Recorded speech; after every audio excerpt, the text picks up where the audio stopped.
मुहूर्त का अर्थ होता है जिस समय जो करने योग्य है उस समय वही करना चाहिए। सभी कार्यों का एक मुहूर्त नहीं होता। मुहूर्त लोग सोचते हैं सफल होने के लिए कि मैं कार्य में सफल हो जाऊं, नहीं है ही नहीं, ये मुहूर्त का लक्षण ही नहीं। मुहूर्त का अर्थ होता है किस समय हमें कौन सा कार्य करना है, कौन से क्षेत्र पर कौन सा कार्य करना है। क्षेत्र के अनुसार मुहूर्त निकलते हैं, काल के अनुसार मुहूर्त निकलते हैं, भाव के अनुसार मुहूर्त निकलते हैं, भावों के अनुसार मुहूर्त है। भावों के अनुसार अलग मुहूर्त है। यह कार्य तुम किस भाव से कर रहे हो, तो वही मुहूर्त आपके लिए शुभ है जो दूसरों के लिए अशुभ है। और शुभ मुहूर्त में यदि वो भाव किया तो अशुभ है। जैसे हमारे नासिका से स्वर निकलता है मुहूर्त का, शुभ मुहूर्त देखना है तो कौन सा स्वर सही है, दाईं नाक से निकलना सही है कि बाईं से। तो स्वर कहता है पहले ये बताओ आपका भाव क्या है, आप लड़ने के लिए जा रहे हो या पूजा के लिए जा रहे हो, तो उसके अनुसार मुहूर्त निकलेगा, आपके भाव के अनुसार। कौन से क्षेत्र में कार्य करना चाहते हो उसका मुहूर्त अलग है। काल कौन सा है, सुबह का है कि शाम का है, शुक्ल पक्ष है कि कृष्ण पक्ष है, किस काल में आप कार्य करना चाहते हैं काल। तो जिस पोजीशन में जो व्यक्ति ये ध्यान रखता है उसका जन्म भी मुहूर्त से होता है और मौत भी मुहूर्त से होती है। जैसे तीर्थंकरों का मुहूर्त 6 महीने पहले निश्चित हो जाता है। 6 महीने पहले निश्चित हो जाता है तीर्थंकर इस तारीख में इतने बज के इतने सेकंड पर जन्म लेंगे, सारे 3 लोग को पता चल जाता है 6 महीने पहले। और तो और कई जीवों का तो 3 भाव पहले पता चल जाता है, इस तारीख में ये तीर्थंकर यहाँ से निकलेंगे, यहाँ जन्मेंगे।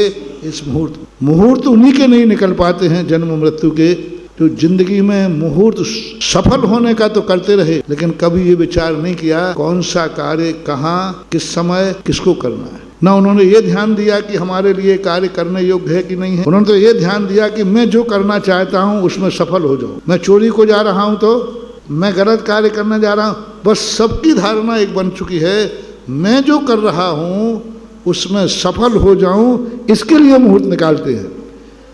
ये मुहूर्त निकालने की विधि गलत है। इस मुहूर्त के कारण से व्यक्ति गलत, वो ये मुहूर्त निकाले कि मुझे किस समय कौन सा कार्य करना चाहिए वही मैं करूँगा। मैं जैन हूँ, जैन को क्या कार्य करना चाहिए मैं वही करूँगा, उसका मुहूर्त चाहिए। सुबह मुझे क्या कार्य करना चाहिए, मुझे उसका मुहूर्त चाहिए। मंदिर में मुझे क्या करना चाहिए, उसका मुहूर्त चाहिए। हम जब शयन कर रहे हैं उस समय हमें क्या करना चाहिए, उसका मुहूर्त चाहिए। तो द्रव्य क्षेत्र काल की मर्यादा को ध्यान में रख करके यदि हम मुहूर्त सुधवाते हैं तो हमारे जन्म का मुहूर्त भी निश्चित होगा और हमारी मौत का मुहूर्त भी निश्चित होगा। रही बात जैन दर्शन में मुहूर्तों का बराबर उल्लेख है, द्वादशांग में एक अंग है। वर्तमान योग ग्रंथों में भरे पड़े हैं मुहूर्तों के स्वरूप, मुहूर्तों के लक्षण। दीक्षा आदि के लिए भी मुहूर्तों का चित्रण दिया है, कुछ अपवाद छोड़कर। जब कोई ऐसी पोजीशन है कि हम मुहूर्त का इंतजार करेंगे तब तक मौत निकल जाएगी, तो उस समय उन्होंने कहा कि कोई मुहूर्त नहीं देखना, तुम्हारे दीक्षा का भाव हो रहा है, यही सबसे बड़ा मुहूर्त है। तो मुहूर्तों को भी द्रव्य क्षेत्र काल की मर्यादा को लेकर कहा गया है, पर मुहूर्तों की चर्चा है, शास्त्रों में है और उसका वर्णन भी लिखा है, फल भी लिखा है। लेकिन बस फर्क यही है कि आप कौन कब क्या कर रहे हो उसके अनुसार मुहूर्त निकलेगा। वही रावण के लिए विजयादशमी हानिकारक थी, वही विजयादशमी राम के लिए, लेकिन दोनों तुला राशि पे थे, दोनों की राशि एक, राम और रावण। लेकिन वही तो अब वहाँ क्या मुहूर्त था, कौन किस अभिप्राय से लड़ रहा है। तो रावण के अभिप्राय से वह विजयादशमी अशुभ थी और राम के अभिप्राय से वह विजयादशमी शुभ थी, क्योंकि दोनों का अभिप्राय, जैसे मैंने पहले ही कहा, दोनों का अभिप्राय भिन्न था। वो सीता को अपहरण करने के लिए रखता था, ये धर्म के लिए लड़ थे। तो विजयादशमी धर्म से लड़ने वालों के लिए शुभ थी और अधर्म से लड़ने वालों के लिए अशुभ थी। तिथि एक ही थी। लोग कहते हैं एक ही तिथि में 2 कार्य कर रहे हैं, उसी तिथि में उसी मुहूर्त में एक शुभ हो रहा है और एक अशुभ हो रहा है, तो बहुत अंतर है दोनों में। दोनों के अभिप्राय बता दो क्या है, दोनों की मर्यादा बता दो क्या है। द्रव्य क्षेत्र काल भाव को लेकर मुहूर्त की स्थिति बनती है। इससे लोग मुहूर्त की डेफिनेशन बदल देने से लोगों को शक होता है कि मुहूर्त कोई चीज़ नहीं, जो होना है सो होता है।